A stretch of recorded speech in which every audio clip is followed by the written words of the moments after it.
If you could speak to the dead, would you? Would you say goodbye? Would you say I love you? Would you want to find out some deep dark secret? And if it cost you, would you still do it? That's the $1,000,000 question, which we're going to answer in this upcoming review for the brand new horror movie Baghead. So let's dive in. Welcome to the Light, Camera, Rant Podcast. Your source for the latest on movies, TV shows, and video games. Get ready for ranting, raving, and reviewing. Here is your host, Lee. Now, before you roast me in the comments, before I start getting DMs, yes, the movie is indeed called Baghead, and your hesitation is well worth it. When I saw this movie was coming out, I was like, whoa, that sounds a bit rough. Don't know about the quality on that.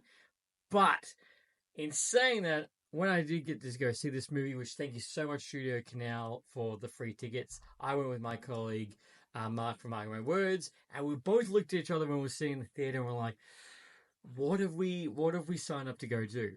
Now, I'm not the biggest horror guy, but I do like a good horror flick. And the last horror movie I did watch was The Exorcist reboot. Now, that movie was a bit up and down, if you would say, but I definitely go check out the review. And that was my last horror movie. So we were both sitting there, we're both looking at each other going, okay, this could be anything. Now, I didn't watch the trailer for this. I wanted to go in blind. And I want to rest assured to you that besides the title of the movie, which, might put you off, ignore the title. Definitely go see this film.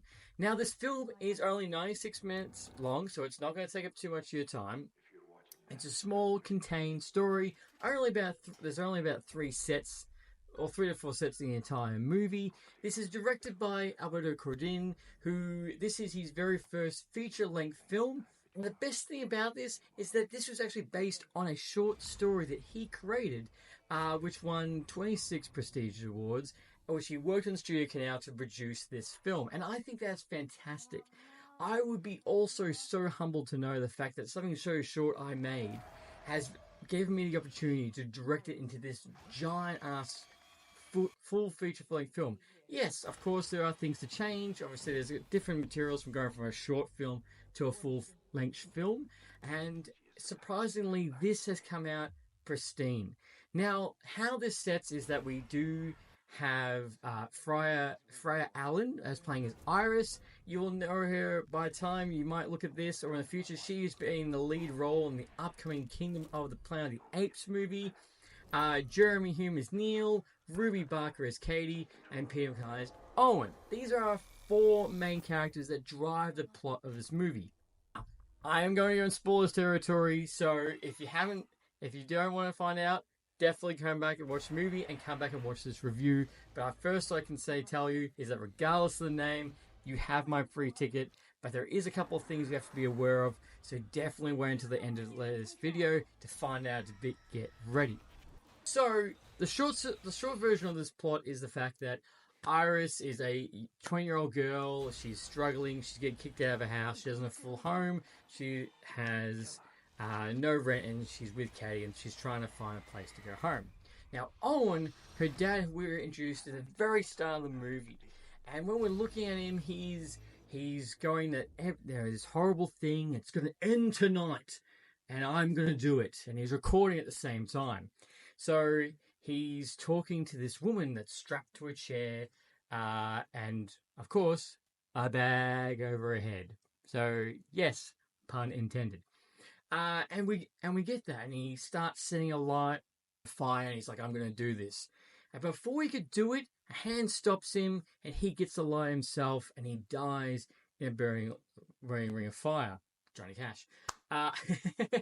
And that's where we start off, and Iris finds out that she gets a phone call from a solicitor saying the fact your father has died, but he's left you this pub. It's called the Queen's Head, and this pub is over 200 years old, established in 1647. And she finds this pub. It's in a warehouse area, so it's already a little bit creepy. She gets in there. It's a pub / warehouse. Like, the set you're looking at only shows like a quarter of this entire warehouse, that when it goes out, you're like, what's everything else? So I'm guessing not only was a pub, but maybe a distillery, yeah, where they obviously make beer and everything in that, where I've been the rest of the half, but that's near here or there. So when she does get this, solicitor does say to her, he's obviously, of course, he's a creepy old man, and he says to her, look, do you want it or not? Like, I'm happy to take it off your hands. I know a whole lot of people that will buy it. And she's like, no, I want to take it because obviously she needs a place to go. Now, this is where it starts also getting a little bit weird because at the very start of the film as well, when we see Owen trying to kill Baghead, we're introduced to Neil.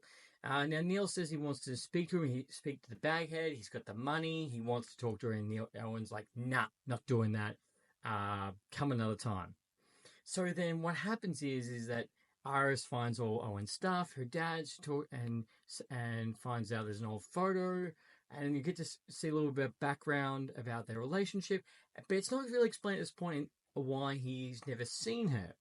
But as a producer, we also get Katie, her best friend. She comes and joins her in this pub because she starts hearing voices and creepy things. And then on that first night, Neil rocks up saying, oh, you're the new owner. I got to see what's in the basement. And of course, Iris is like, what? What's in the basement? What's so creepy about this place? What's going on? So Neil explains to her what this is. Now, so Baghead is a demon, a woman that's been there for many years. And what she can do is that what happens is you give her an item, she swallows it. She does swallow an iPhone at one point. I'm like, oh, that really wouldn't go down very well. And what happens is you have 2 minutes, and that person, whatever item that she swallows, she will turn to that person to give you that point to go speak to someone from beyond the grave. Which begins this question, is that if you could speak to the dead, what would you do and how much you'd pay? Now, of course, Iris needs the money because she's got no money, but Neil's willing to pay everything. And he explains to her the reason why he wants to do it is because his wife was taken away, and he wants to say goodbye one more time. Now, we do get to see the opportunity, but we see a lovely twist in which the fact that he wants to know why she was drinking and who was the other bloke. So he tricks Iris into saying the reason why I speak to his wife because she believes that she was leaving him for another man, which caused the crash and why she died. Now, after that initial scene, Iris gets in her head the fact she can make more money, she can find out more, she can fund more things. And Katie's obviously being the voice of reason, saying, you can't do this is wrong, you're exploiting Neil, this is so utterly worldly, because they say you've only got 2 minutes with her, because if you don't have 2 minutes, she starts turning into the creepy demon she is. And the CGI in this movie is great, there is plenty of jump scares, and of course, me being the guy that's scared shitless, I jumped at least 3 times while watching this, and I was like, oh, god damn it. Yes, I jump. And so this is probably more of a jump scare than more like bloody or anything like Saw or anything. It's more intense on that level. But I must admit, in the start of this film is very slow, but it does pick up. It does pick up and intensity also increases. So Iris also figures out, oh, maybe I can speak to my dad and find out what happened. So she does the trick. She speaks to her dad. He explains to her, you shouldn't have done this. What's going to happen because your name is on the deed. This is something that's been happening many years. You can't leave because if you leave, several things will happen. Because Owen tried to leave, that's what happened to her mother. So you find out the dark history of this, and it keeps diving in deeper and deeper. Obviously, more that you use her, more dangerous it becomes.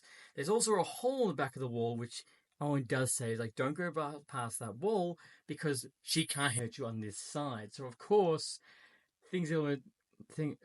one night, Iris gets a little bit drunk because of everything that's going on. She passes out, and Katie rocks up, and she thinks that Iris is downstairs. So I can only tell you exactly what's going to happen when Katie sees Baghead by herself.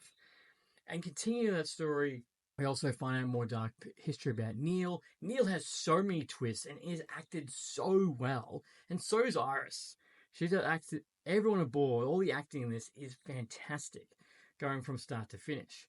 Now we find out how more dark Neil is. Neil also kills Iris because he wants the ability to exploit Baghead, speak to his wife, and so he tries to make a deal, which obviously goes terribly wrong. And this is one of those very rare moments where the lead character in the movie dies in a weird way. So Neil kills Iris because he wants to get his name on the deed. But what happens is that he goes back to Baghead and brings Iris back in front of Baghead. So at the moment, I'm watching it going, oh my God, is she going to get signed the deal? But then Baghead says, which Baghead doesn't actually put her name. You find out the fact that she's been around for a lot longer, and the family exploited her while everyone's died again and again and again. She brought the Black Plague, everything locust. She's Lilith. She's a demon. She brings all terrible things upon.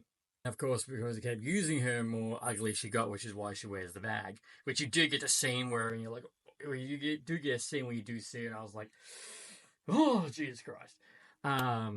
And twist is the fact that because Neil brought back Iris in Baghead's body, she's now the owner. She's absolutely free to run the muck on the entire world. But I must say, the last 40 minutes of this movie, you're watching it and you're just like, oh my God, oh my God, oh my God, oh my God. And it just keeps it going up and up and up. So at the end of this movie, me and my friend Mark, we looked at each other and we're like, this is solid. Yes, this doesn't have a big production, massively, but this is a film when you go into it, and instead of it, when you watch, like, as I'm recording this, we watched Madam Web the other week, and that was garbage. That was garbage when you watch the film and you can tell that this is awful. But when you watch this is not like a D horror movie. This is not a C horror movie. This is a B horror movie. And I cannot wait to see what this director makes next, because he's made multiple horror shorts. So I'd love to know what he's got next for cooking up, because this ending does leave it very open. It doesn't need a sequel. It's self-contained. Leave it as is. But trust me, you will go on a horror ride with this start to finish, and your heart will keep pumping all the way to the end. And you'll get to the end, and you'll say exactly what I believe. I was like, what just happened? And, again, it's obviously, depending on the movie you watch sometimes where the hero always wins. This is not a hero wins situation at all, but it keeps you guessing it all the way. And Iris is now Baghead and going around because of what's going to happen next. So if you're looking for a horror movie in the next few weeks, and you're looking for something that's a little bit different, but not like, of course, not a sequel, a reboot, or reimagining, anything like that. If you want something 100% fresh, something a little bit different, a new director, I highly recommend going to watch this. And I would love to know. Let me know in the comments. Let me know what you thought of it. Did you like it? Did you think it was shit? I'm always up for discussions. But for me, this has my approval. This is Mr. Rant's approval on this particular movie. So definitely go check it out. You will not be disappointed. And as always, thank you for joining me for this review. And until next time, happy ranting. Thanks for listening to Lights, Camera, Rant. If you like the show, don't forget to subscribe so you don't miss a single episode.